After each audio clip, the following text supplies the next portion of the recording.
Well, welcome to the last overview for 2019, a last week of Parliament which descended into chaos. The two major issues in question time, we raised issues around fire preparedness and the health system.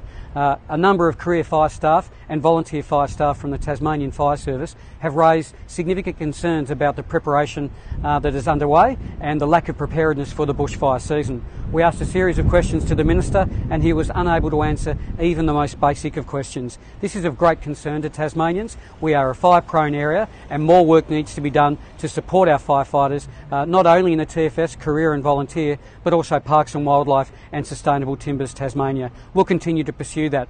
The other issue is the damning fact around a wait list for elective surgery in Tasmania. 10,000 Tasmanians are on this list. This is the most people on that list in the state's history, and it means ordinary Tasmanians can't get access to the health procedures that they need. And we exposed the government on this, and their response was, health is a priority, we're doing more than you ever did, and ultimately playing politics with an issue of health, and Tasmanians deserve better than that. They also chose the last week of Parliament to introduce two controversial pieces of legislation. Now, this is a government that has introduced the least amount of legislation and the least amount of bills into a Parliament for a generation. Only 55 bills have been introduced in this Parliament, when the average for Labor when we were in government in non-election years was 80. The two bills they introduced was the mandatory sentencing and also the anti-protest bill.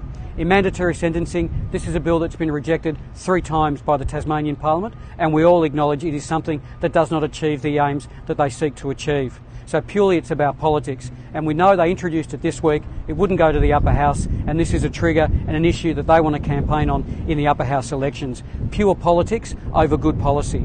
The other issue, the anti-protest bill, a bill that has been poleaxed by the High Court of Australia. They've chosen now to reintroduce that bill, and the bill is not only anti-democratic, anti-union and anti-free speech, it's actually worse than the original bill. A whole range of activities will be brought into that, which will make it harder for ordinary Tasmanians to have their say. Labor Party believes in supporting workers being safe at work. We believe that there are a range of existing laws that could resolve these issues. The problem is, this is a government that's choosing politics over policy and a good legislative reform.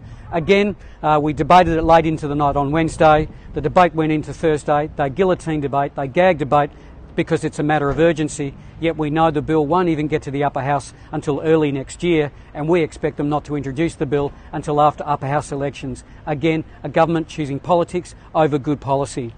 Well, that's 2019. We've had a massive year. The Labor team's worked very hard to hold the government to account. And from the Parliament of Tasmania, we hope you have a fantastic festive season. And if you get a break, have a good break. But if you have to work, please keep safe and have a good break and have a good Christmas.